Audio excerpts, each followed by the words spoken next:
जय हिंद दोस्तों।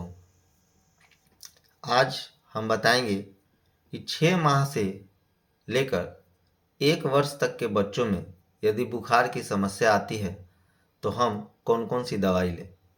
यह वीडियो हम ग्रामीण क्षेत्र के उन लोगों के लिए बनाते हैं जिनको दवा के मामले में जानकारी नहीं है कि कौन सी दवा सही है, कौन सी दवा गलत है, और वह तत्काल फौरी तौर पे किसी डॉक्टर से नहीं दिखा पाते हैं। वह दवा दुकान के भरोसे विश्वास पर दवा खरीद लेते हैं और अपने बच्चों को खिलाते हैं। तो 6 माह से 1 वर्ष तक के बच्चों में अगर बुखार की समस्या आती है तो उसके लिए मोनोसेफ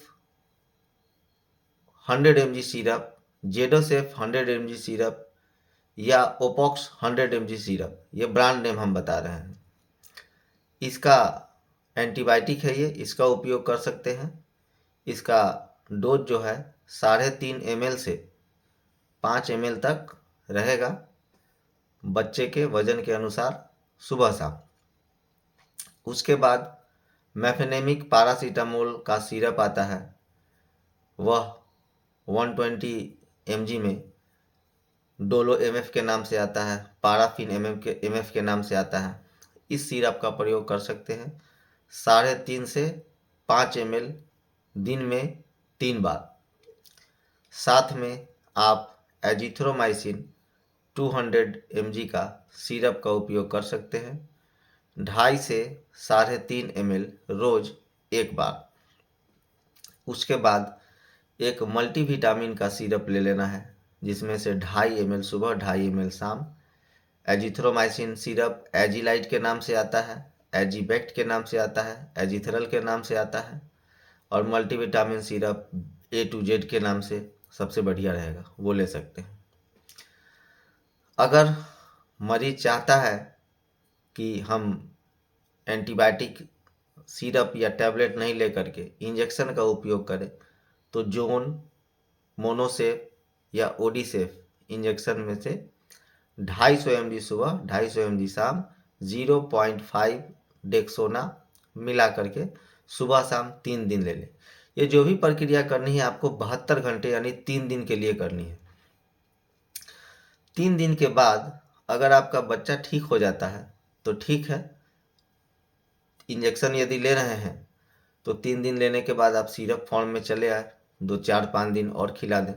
सिरप ले रहे हैं, 3 दिन में आराम हो गया है तो उसको आगे चलने दें। लेकिन यदि 3 दिन के बाद भी बुखार नहीं जाता है तो आप उसको चाइल्ड स्पेशलिस्ट से दिखाइए, क्योंकि हम जो जानकारी दे रहे हैं ये वायरल फीवर के लिए होता है, जो मौसम के बदलाव पे आ जाता है बुखार, उसके लिए ये जानकारी देते हैं। 3 दिन के बाद भी यदि आपको बुखार आपके बच्चे का नहीं जाता है तो यह समझ लीजिए कि उसको अन्य कोई बीमारी जैसे टाइफाइड, मलेरिया, डेंगू ऐसा हो सकता है, या खून के कमी की वजह से हो सकता है। इसका बुखार का जो लक्षण है वो वैसे ही है, बहुत तेज बुखार आएगा, 102, 103 डिग्री, 104 डिग्री तक देखा गया है कि फीवर आ जाता है। बच्चों में परहेज वही है, बाहर की चीज़ें नहीं खिलाइए। गांव में जो चीज़ें मिलती हैं, जो चिप्स, कुरकुरे वगैरह, ये सब चीज़ बहुत घटिया क्वालिटी की होती है, इसको नहीं खिलाइए। दूध का सेवन कराइए, घर में जो चीज़ें बन रही हैं उनका सेवन कराइए। तो ये बुखार के लिए कल हम आपको बताएंगे कि 1 वर्ष से ऊपर के बच्चों में अगर बुखार होता है तो उनको क्या देना है, और इसी तरह से आगे हम एडल्ट में बढ़ जाएंगे, फिर एक दूसरी बीमारी की तरफ मूव करेंगे, दूसरे बीमारी के बारे में बताएंगे। वीडियो अगर अच्छा लगता है तो इसको लाइक, शेयर, सब्सक्राइब, फॉलो कर दीजिए। धन्यवाद।